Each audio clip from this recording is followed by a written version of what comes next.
So we're back on the other side. I'm very excited about this, fellas. Very excited about this. I've waited a long time for this. So we've got the old... you know what? I've said that 3 or 4 times on here, man. I don't know, it's terrible. I'm the odd one. We got the Odd Realm Records gang inside the place. Yes. We got Mr. Melodic Jaye. And we've got... Ellboy80. Yes. Very, very nice to have you with us. Yes, man. Yes, I like it. So it's great to have you in the studio tonight, fellas. It really is, man. And I just want to say it while you're here. It's been a pleasure so far working with you. We ain't done a loads together, but it's been an absolute pleasure working with 2 guys that have got a real cool ethos about their record label. And trust me, it's a pleasure, man. Real pleasure. Real pleasure. So we're going to run through a few questions tonight. Nothing too sordid. So don't worry. Right? Nothing too sordid, all right? Nothing too personal, right? So it's the point of these interviews is what I wanted to do when I come up with the idea. I named it My Life in Music, and what it was more about is finding out about your journeys in music, finding out how you got there, why you got there. So I think that's really important. And for the interviews that I hear, it's more about what you're making, what's coming out. But I want to know about you. I want to know about you two, man, your journey, where it started and where it began. Okay, so we'll start off with this. Tell me how the journey began in music. Where did it start for you? Oh, well, collectively or individually? Individually. Okay, my story starts from probably young age of probably around 10, 11 years old. My dad, he was into sound systems, so he had all the equipment, turntables and stuff, and I'd actually mess around with his vinyl and stuff and just literally mix anything together. Awesome. But at that time, watching TV, you had things like, was it Dance Energy with Normski? Okay. You had a lot of that acid sound, and I really got into that. Okay. So I started collecting these vinyl, and then from there it was like, went into jungle, drum and bass and stuff like that.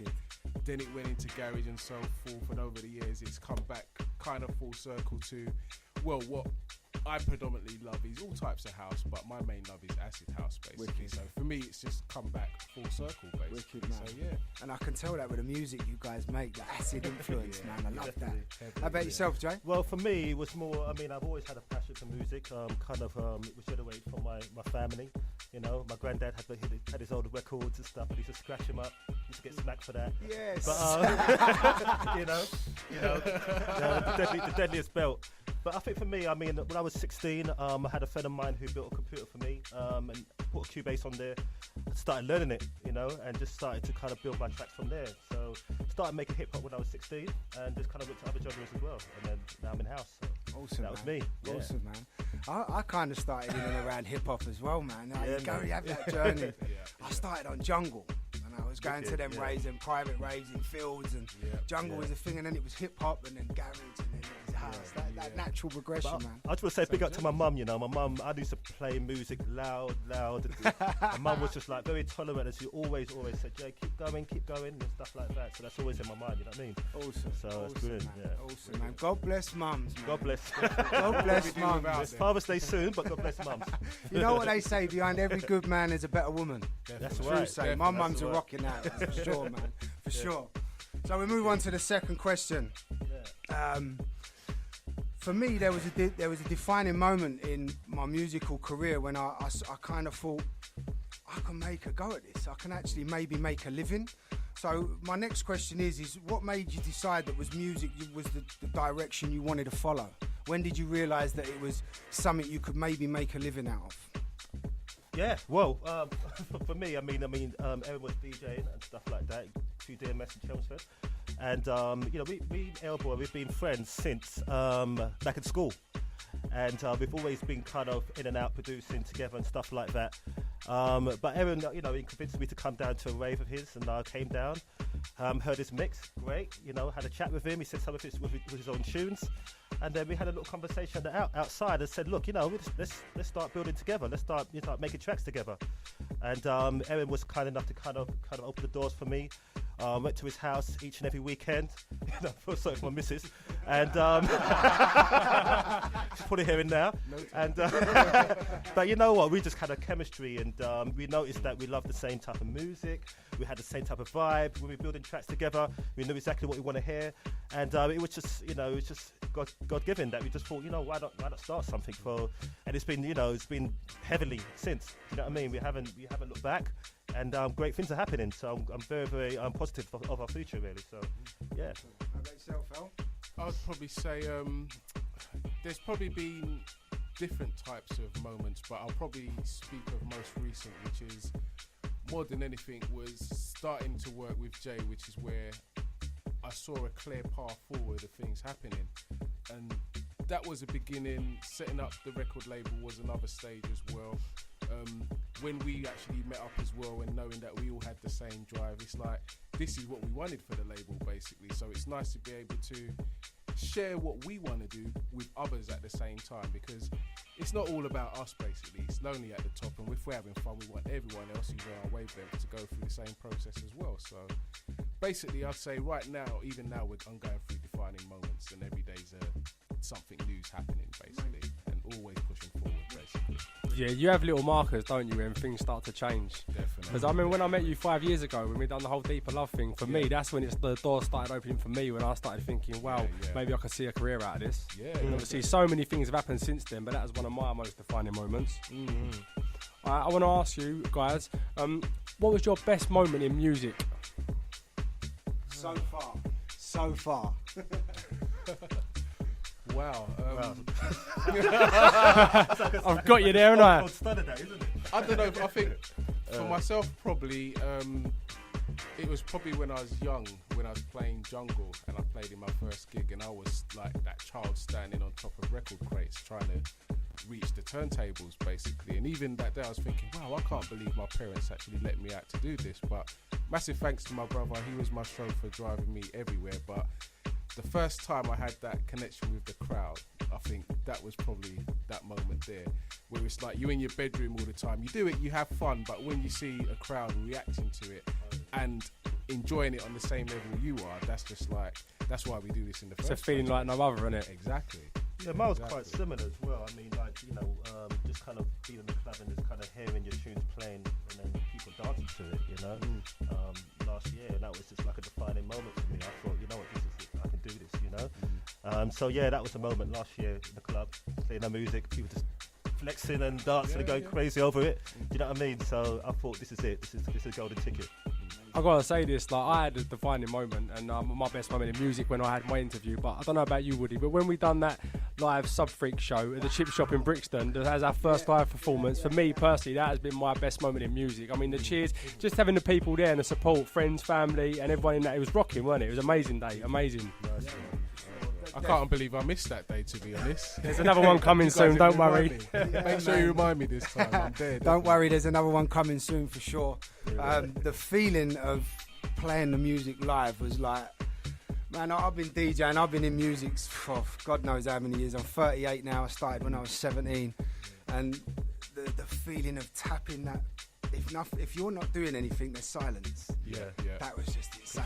It was just so insane. Like, I was like a little kid in a cake shop. I was like, I don't want to finish, man. I want to go on. But yeah, special. It was a really good day out as well, wasn't it? Really special day. Big up all of those that's involved in that as well. Wicked big up Yetism on that. So we flip side it now. So we can get a little bit. We can have a little smile to the next one. So we've had the best moment in music. What was your worst moment? And this can be in the studio, in a rave where you're drunk, the worst moment. I've had some great ones. Caraman, he said his worst moment, he was a little bit worse for wear, and he kicked the power lead out. He kicked the power lead out, man. That's the best one so far. What's your worst moment in music?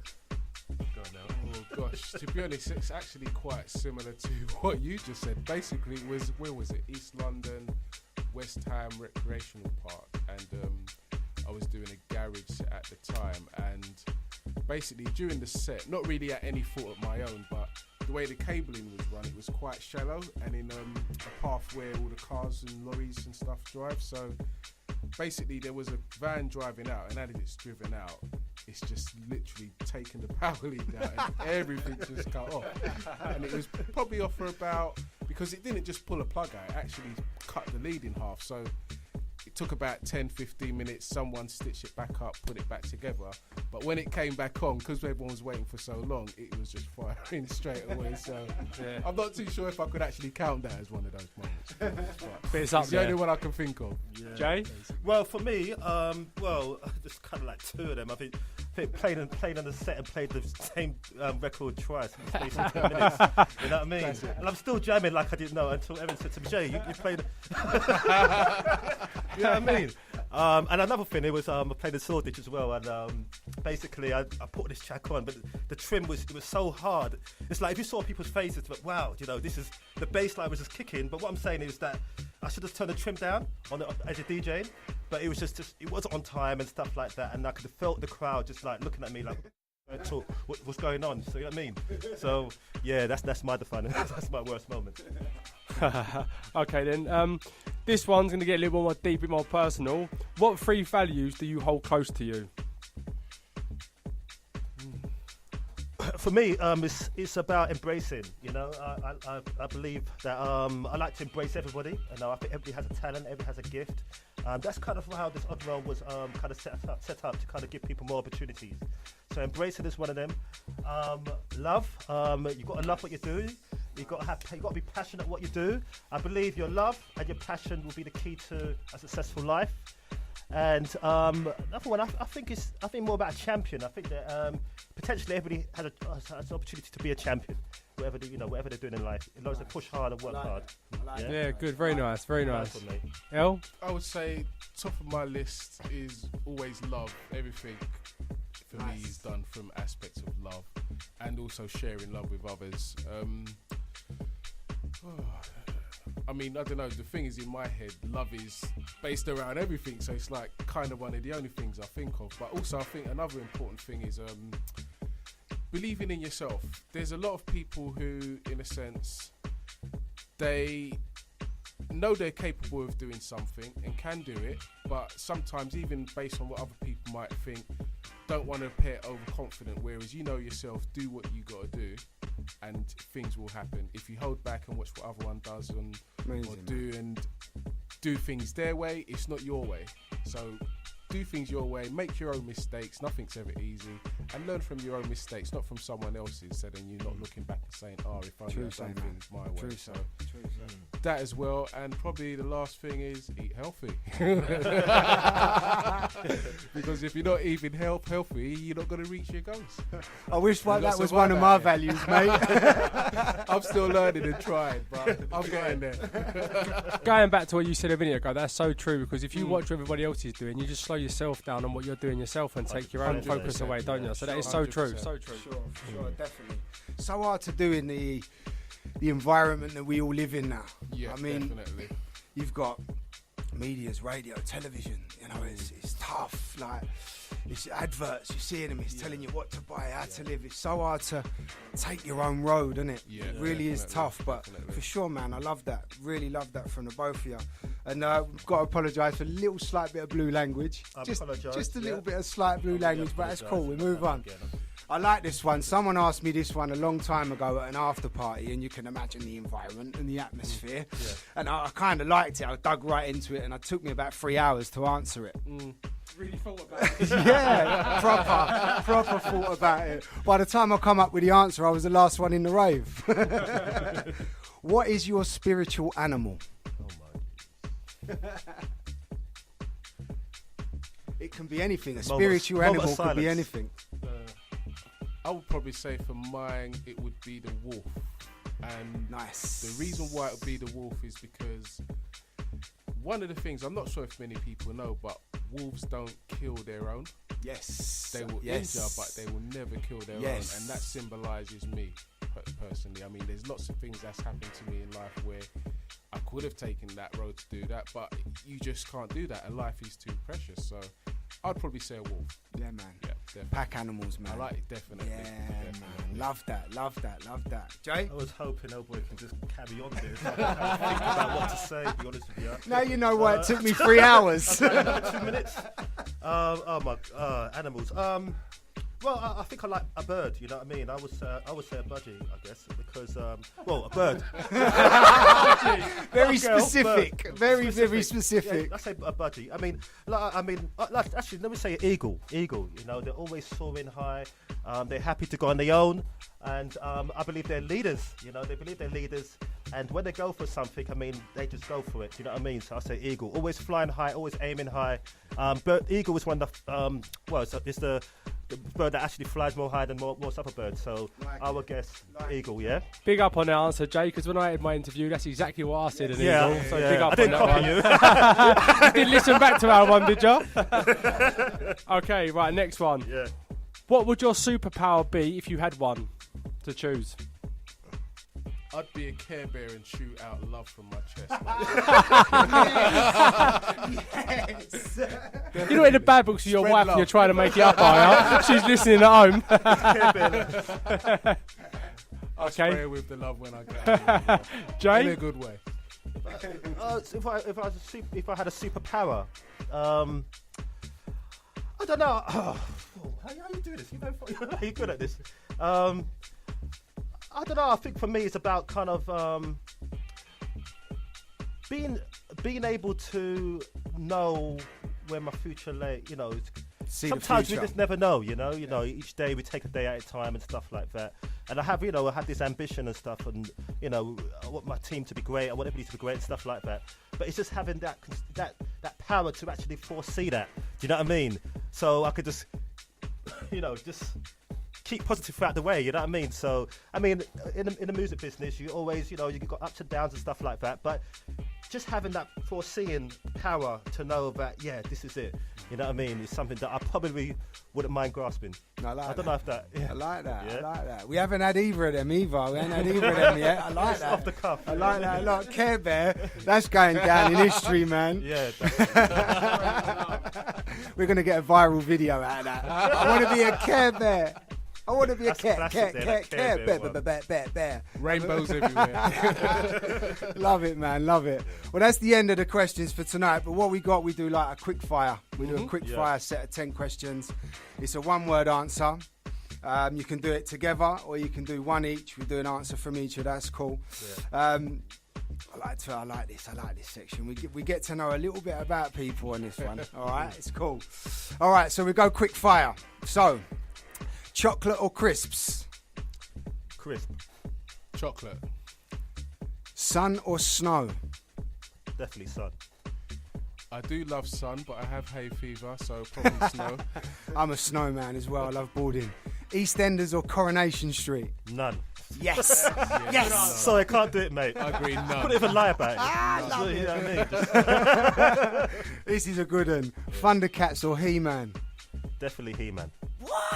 Thundercats. Oh! Thundercats. Football or rugby? Football. Nice. Arsenal. Nice. West Ham. Till I die. I'll still support them. Like it. Ibiza or London? Gotta be Ibiza for me. Ibiza. Wicked. Meat or veg? Veg. I'm definitely a meat man. As I'm a vegetarian. Can't have a plate without meat. Can in my house, mate. Last one. Old school or new school? That's a difficult one. I would say old school. Yes. I embrace the old school. Yeah. But for me, new school. I think we're in a new times now. I think the reason why is because old school comes back full circle into new school, so it's basically everything's based off old school. With a slight twist. It's like fashion, isn't it? It's like fashion, man. Yeah. It's like loafers. It's like loafers, man. You know what I mean? Well, that brings us to the end of the interview, guys. Brilliant, man, it's been a pleasure getting to know you a little bit and actually sitting down and having a chat instead of talking about beats and bass and beats and riffs and getting into the music. It's nice to actually get to know you for a minute, boys. It really has been really great. I'll give you a minute to yourselves. You got the floor to yourselves. You can do your big ups, tracks that you've got coming out, events that you've got coming up, anything like that, any big ups, shout outs. The floor's yours for a minute, guys. Okay, so 22nd of July, Odd Realm Records launch party will be taking Gonna place. be big. So Fire. make sure you're down. Also like to big up everyone helping under Odd Realm, including you guys, Woody, MoDaH, Kane Solo, Callum Murray as well. Anthony Pace. Antonino Pace. Our perfect master, us, Stu as well. Stu. Big up Stu. Big up Stu. Big up Mr. DJ Rascal. Yes. Nah, exactly what you're gonna say, man. July the 22nd. Odd Realm. Come down, show some love. You know, it's gonna be very fun. It's gonna be good for networking. Great music. It's gonna be a blast. Wicked boys. Anything coming out on the label soon? I think we've got one coming up very, very soon, haven't we? Loads of hot stuff coming out from you two guys. The next release, definitely gonna be a big one. Definitely. Wicked boys. Gonna be some more stuff from MoDaH coming this year as well. Woody may not know, but some more remixes coming from him as well. Kane Solo's going to be doing some more bits, some remixes coming from Clinton Holker as well. To be honest, there's so much going on, it's actually hard to say everything. But loads of stuff from overseas, again, more from artists in Italy called Antonino Pace. Basically, just keep your air out. Keep your air out. They'll be coming thick and fast very, very soon. Very fast. It's all written down on the colour chart at home, isn't it? That's it, yeah. I'll take a picture and post it. and look out for the Ellboy80 Melodic Jaye EP as well. Yes. It could be banging. Seriously, it could be banging. Outbreak, honestly. that's out now, isn't it? Outbreak is Outbreak is out now. On the shelves now, yeah? Out now. On the shelves now. It's out now. Yeah, but some new stuff. Oh my god. Yeah. Some Definitely. remix coming out on. What's the label? Is it Louis Proud's label? Louis Proud's label, I can't remember that's the name of his new label, but a remix coming out on that as well. There's loads of other remixes we're working on now. There's probably about 5 or 6 probably at once. We're always busy, isn't it? But yeah, keep your air out. You'll hear all of them. We'll definitely let you know when they're all coming out. Awesome, man. Awesome. Wicked, guys. Wicked. Love, man. All love. Cannot wait to get in the studio on the 17th. Can't wait. Cannot wait. I will be there an hour early. I will be waiting outside your house ready. I'm sure MoDaH will be in the passenger seat. You're going to let me touch your drum machine, Done. aren't you? It's done. It's done. Camping outside like it's the next. You know, mate. I had the tents ready, trust me. So that's another instalment for My Life in Music. Odd Realm gang being inside the place. Melodic Jaye Ellboy80, absolute pleasure. They're going to be coming now with a half-hour guest mix. They're going to take us into the end of the show. This has been My Life in Music. Absolute pleasure, guys. Enough love, enough love, enough love. Thank you. Thanks a lot, Woody. Thanks a lot, Stringer.